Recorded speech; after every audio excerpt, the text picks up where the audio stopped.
Hello everyone. Today is actually going to be a special kind of reaction. I'm actually doing the podcast from Stoke&Friends. The reason I'm doing this is because I am a subscriber of Jo&Deya. So I saw on their channel that they had a special part in this. And also, since I am a subscriber of them, a while back when they had their first channel, Stokes did a reaction of their reaction of his video, and it kind of just went back and forth from there, which I thought was super cute. But because of that, I am a fan of Stokes, so I'm so excited to listen to this podcast. And I really want to see how the girls did in their part of the podcast. So let's get started. I love your dance. Shall we dance? Jo loves watching Jin dance. I love the fact that he's a guitar player. Yes. He is a foodie. But also, he is an adventurer. This is Jin the Adventurer episode. Let's get going. Yay. If you could go anywhere on Earth, where would you want to go? I want to go jungle. You know jungle? So cute. On Westwood 1, Stoke&Friends. Hello?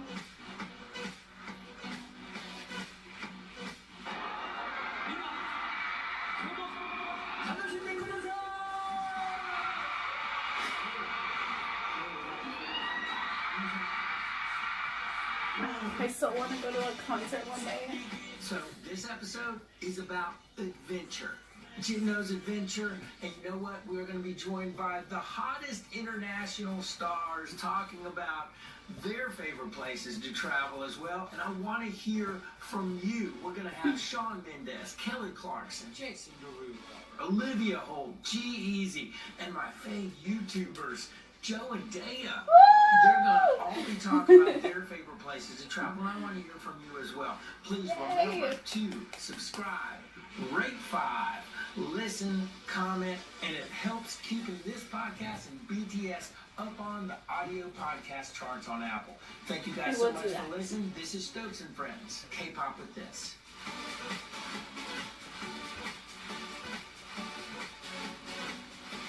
Start off this episode by saying I make mistakes all the time. You know, there's been so many kind comments made about this podcast about how I know all the guys' names and call them by their names when I meet them and all this.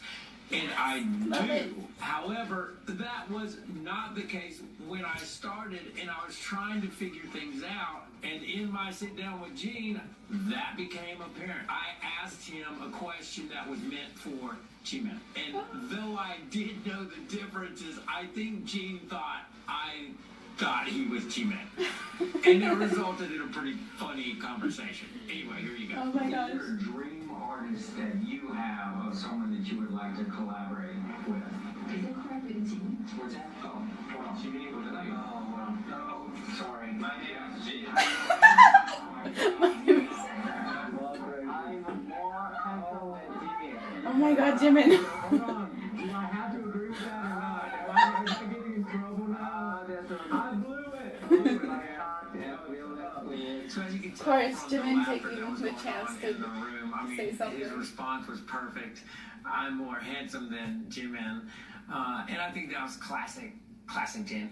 He is really known for his wonderful personality. And part of his personality that really comes through is his laugh. And Yes, that it laugh. could be argued that of the 7 guys, he has the most recognizable and famous laugh. So he's got an incredible personality and a wonderful laugh. Here you go.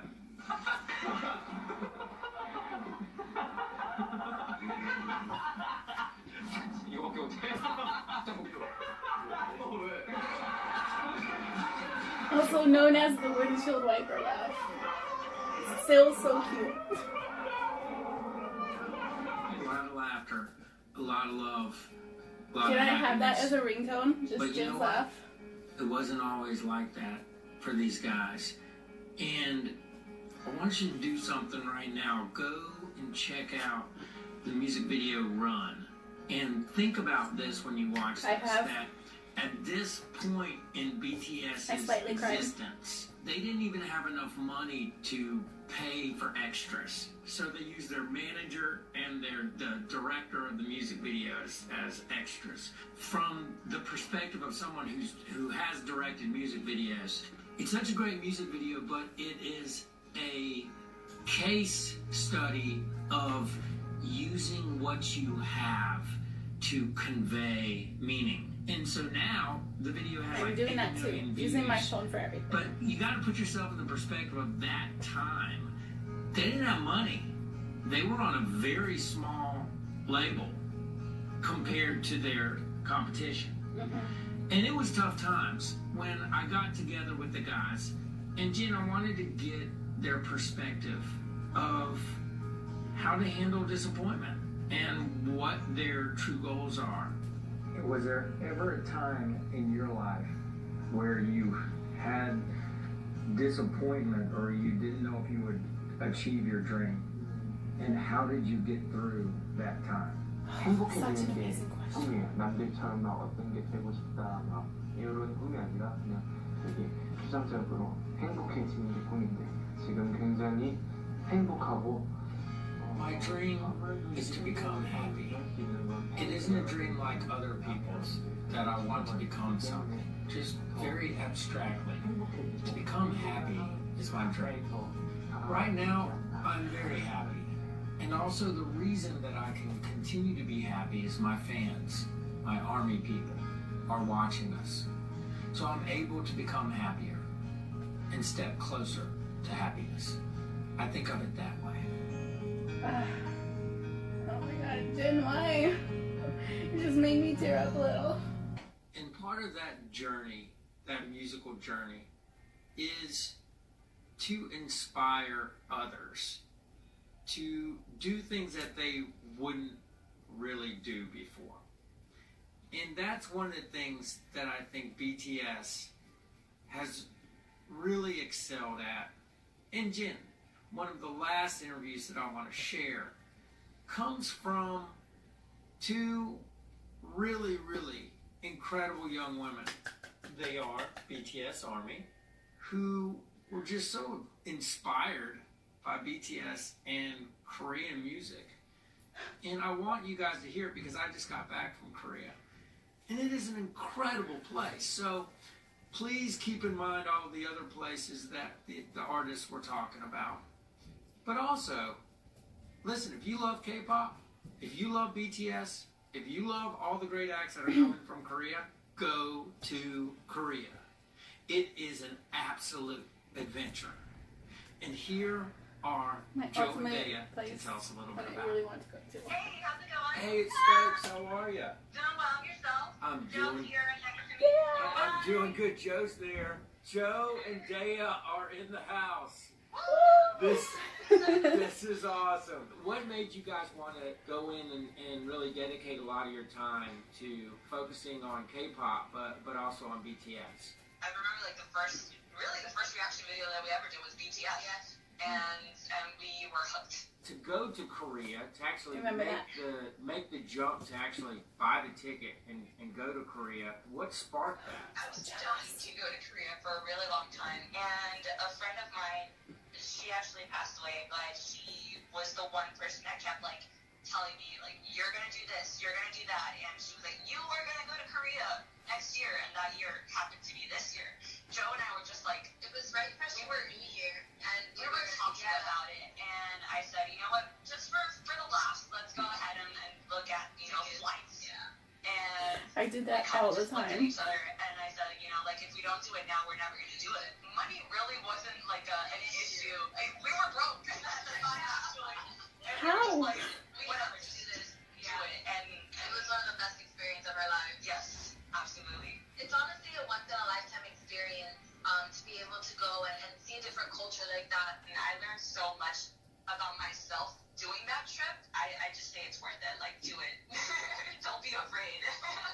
Don't be afraid.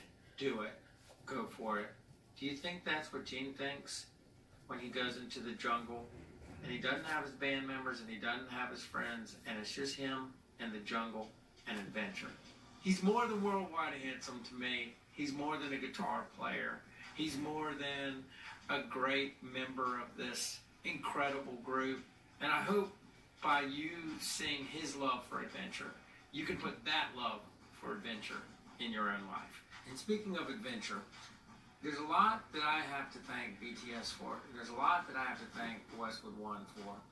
And it all culminated when I went to Japan and I saw these guys from Korea connecting with this incredible Japanese audience. And it inspired me as a songwriter to write again. And something amazing happened today while I was recording the show. I got sent something from Inner FM 89.7 in Tokyo.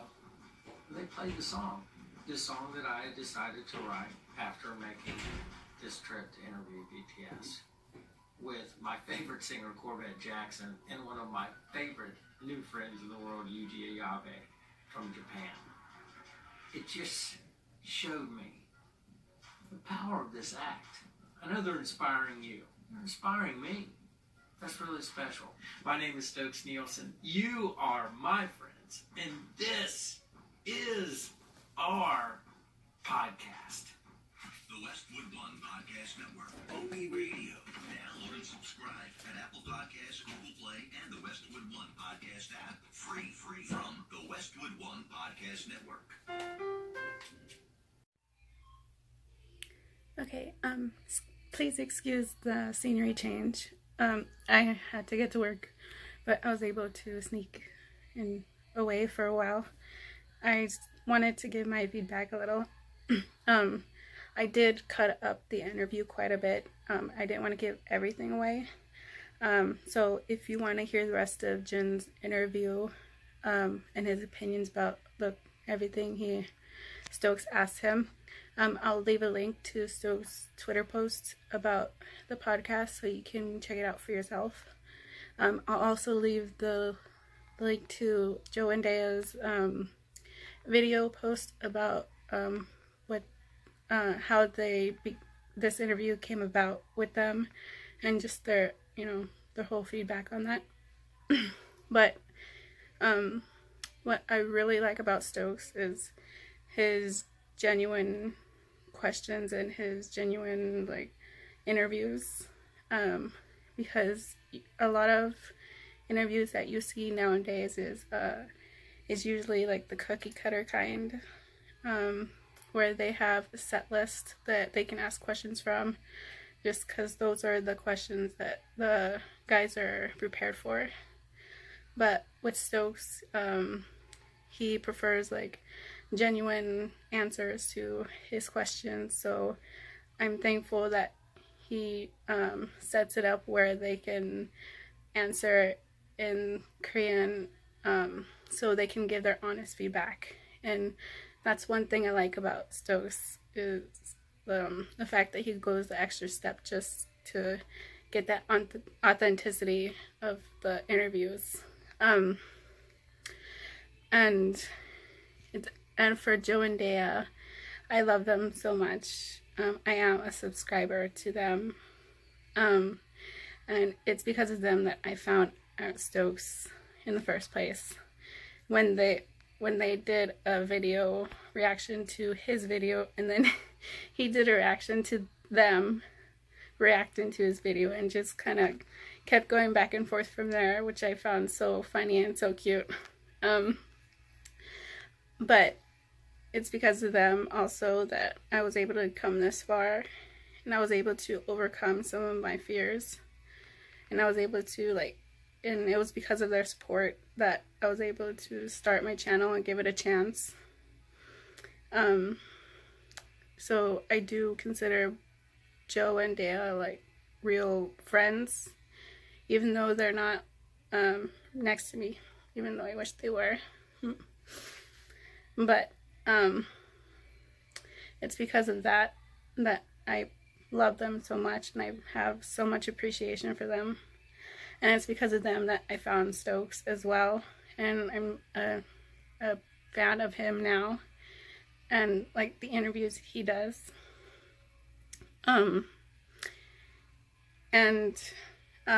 A message for Stokes in person, if you do end up seeing this. Thank you so much for your genuine curiosity and genuine love for Korean culture and just learning about culture in general. Like, not a lot of people are so open about it as you are, and you know, not a lot of people are like genuinely curious enough to make that their career. So that's one thing I love about you, and that's one thing that makes me such a big fan. So thank you so much for such amazing interviews that you do all the time with BTS, and just getting to know them in general as people. That's one thing I'll always love. But yeah, thank you so much for watching, and like and comment and subscribe if you want. And I'll see you all next time. Bye!